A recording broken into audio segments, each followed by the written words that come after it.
গৌৰৱক জিকাবলৈ সিদ্ধান্ত লওঁ। উজনি অসমত গৌৰৱ গগৈ জিকিব বুলি কনফাৰ্ম হ'ল।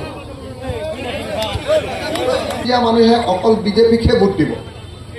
যেতিয়া দেখা গ'ল যে উজনিৰ ডিব্ৰুগড়ৰ একোখন খিলঞ্জীয়া গাঁৱত যদি 100 ঘৰ আছে, 100টা ভোট আছে, 100টা ভোটৰ ভিতৰত 100টাই লুৰিণজ্যোতি গগৈ পাব।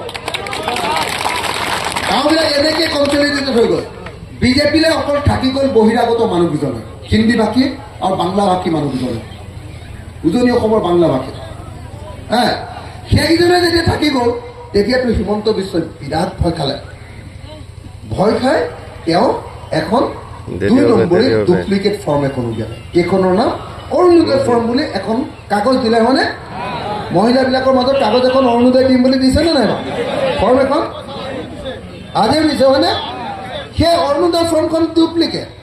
মই MLA, মইতো জানোৱেই, মই অৰুণোদয় নিজে দিওঁ। যোৱাবাৰ মই 8000টা অৰুণোদয়ত চহী কৰি ময়ে দিছোঁ অৰুণোদয়। আমাৰ সমষ্টিত ময়ে দিছোঁ অৰুণোদয়। তো এই যিখন বিজেপিয়ে অৰুণোদয় ফৰ্ম উলিয়াইছে, এইখন ডুপ্লিকেট ফৰ্ম, 2 নম্বৰ নকলে। কেলে নকলে? চৰকাৰী অৰুণোদয় ফৰ্মখনত থাকে অশোক স্তম্ভ। চাবচোন, মাজতে অশোক স্তম্ভটো থাকে চৰকাৰী কাগজত, হয়নে? বিজেপিয়ে উলিওৱাখনত অশোক স্তম্ভ নাই, আছে পদুম ফুল, হয়নে? আৰু পদুম ফুলে ক'ৰবাত অৰুণোদয় চৰকাৰী আঁচনি দিব পাৰে নেকি? নোৱাৰে। কোনো দলেতো নোৱাৰে, চৰকাৰেহে পাৰে। গতিকে সেইখন ডুপ্লিকেট। আৰু অকল সেইটোৱে নহয়, আপোনালোকে ফৰ্মখন আজি গৈ ঘৰত কোনোবাই চাবগৈ, সেই ফৰ্মখনৰ ক'তো বেংক একাউণ্টটো লিখিবৰ কাৰণে জেগা নাই। অৰুণোদয়ৰ মেইন বস্তুটোৱে বেংক একাউণ্ট, হয়নে নহয়? পইচাটো ক'ত দিব? বেংক একাউণ্টত। এই ফৰ্মখন মানে ইহঁতি যেতিয়া হাৰিব বুলি, উজনি অসমত হাৰিব বুলি গম পাই গ'ল, ইহঁতৰ ইমান টেনশ্যন হ'ল যে ৰাতি সিহঁতি অৰুণোদয় ফৰ্ম উলিয়াই দিলে। অৰুণোদয় ফৰ্ম উলিয়াই অসমীয়াত এটা কথা আছে নহয়, মিঠা কথাৰ ঠেং চুটি বুলি, হয়নে নহয়? খৰধৰকৈ উলিয়াবলৈ যাওঁতে সিহঁতি পাহৰিয়ে গ'ল যে আটাইতকৈ দৰকাৰী যিটো বস্তু বেংক একাউণ্টৰ কাৰণে ঠাই ৰাখিব লাগে, সেইটোতে দিবলৈ পাহৰে। বুজিলে নাই? কিন্তু মই আপোনালোকক এটা কথা কৈ যাওঁ, মই MLA বিধানসভাৰ, আৰু অসম বিধানসভাৰ আটাইতকৈ তাগৰা MLAটো মই, বুজিলে নাই? মই অকলে সিহঁতক হিলাই দিওঁ। বেলেগ কাকো নালাগে, অকলে মই হিলাই দিওঁ, বুজিছে নাই?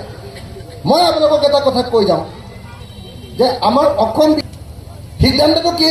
মই যেতিয়া গাঁৱলৈ যাওঁ, মাইকী মানুহবিলাকে মোৰ ওচৰলৈ আহি কয়, মহিলাবিলাকে, ছাৰ মোক অৰুণোদয় দিয়া নাই, মোক অৰুণোদয় লাগে। চবেই চব MLA বিলাককে তেনেকৈ ধৰে। সেইকাৰণে 126জন MLA বহি লৈ এবাৰ সিদ্ধান্ত ল'লোঁ যে অসমৰ সকলো মহিলাকে আমি অৰুণোদয় দিম, যাৰ হাতত ৰেচন কাৰ্ড আছে। গতিকে অৰুণোদয় পাবৰ কাৰণে কোনো বিজেপি কৰাৰ প্ৰয়োজন নাই। অৰুণোদয় পাবৰ কাৰণে কোনো AGP কৰাৰ প্ৰয়োজন নাই। অৰুণোদয় পাবৰ কাৰণে কোনেও কংগ্ৰেছ কৰা বা ৰাইজৰ দল কৰাৰ কোনো প্ৰয়োজন নাই। আপোনালোকে নিজৰ ঠাইত থাকক, য'তেই মন যায় ততেই ভোট দিয়ক, আৰু আপোনালোকৰ যদি ৰেচন কাৰ্ড আছে সকলোৱে অৰুণোদয় পাব। হ'ব? 2 নম্বৰটো হ'ল লাখপতি বাইদেউ, হয়নে? লাখপতি বাইদেউ মানে লাখপতি নহয়, আকৌ টকা 10,000 দিব। কিন্তু 10,000 দিম বুলি কৈ ইমান মিটিঙলৈ অনা নিয়া কৰিছে যে এতিয়ালৈকে 7যোৰমান চেণ্ডেল ছিগি গৈছে। ছিগিছে নে নাই? অহা যোৱা কৰি হৈছে নে নাই? হৈছে। আপোনালোকে চাব যে অসমৰ মুখ্যমন্ত্ৰীয়ে আপোনালোকে কি কৰিছে। প্ৰথমতে ক'লে যদি অৰুণোদয় পাব লাগে তেতিয়াহ'লে অমৃত বৃক্ষ আন্দোলন কৰিব লাগিব। তাৰমানে গছপুলি ৰুব। গছপুলি কোন মাহত ৰুবলৈ দিলে? কাতি মাহত। কাতি মাহত পৃথিৱীত ক'ৰবাত গছপুলি হয় নেকি? চব গছপুলি মৰিলে, হয় নে নহয়? এতিয়া আকৌ হেৰি নেপাম বুলি ভাবি আকৌ নতুনকৈ গছপুলি ৰুই আছে কোনোবাই, হয় নে নহয়? একদম চব গছপুলি মৰিলে, বুজিছে নে নাই? একদম 2 নম্বৰ। তাৰপিছত ক'লে যে অকল অমৃত বৃক্ষ আন্দোলন কৰিলে নহ'ব, এইবাৰ অমৃত কলম ল'ব লাগিব, হয়নে? এইবাৰ কলম। বাকী মানুহবিলাকে কলম লৈ মাটি ইফালৰ পৰা সিফালেহে ব্লক হ'লে পঞ্চায়তলৈ নি আছে, বুজিছে নাই? কি কাৰণে? যে 10,000 টকা এটা পাব। তাৰপিছত ক'লে নহ'ব, অকল এইটোতে শেষ হোৱা নাই, মুখ্যমন্ত্ৰীৰ মিটিঙলৈ যাব লাগিব, হয়নে? চবৰ ফোনত মেছেজ আহি গ'ল যে মুখ্যমন্ত্ৰী মিটিঙলৈ যাবই লাগিব, চৰকাৰী মিটিং। আৰু গ'লেই নহ'ব, লগতে ফটো এটা মাৰি দিব লাগিব, কৈছেনে? এনেকৈ দৌৰাইছে নহয়। হিমন্তৰ মিটিঙলৈ যাব লাগিব, পীযুষৰ মিটিঙলৈ যাব লাগিব, জয়ন্ত মল্ল বৰুৱাৰ মিটিঙলৈ যাব লাগিব, বান্দৰৰ মিটিঙলৈ যাব লাগিব, চবৰ মিটিঙত যাব লাগিব।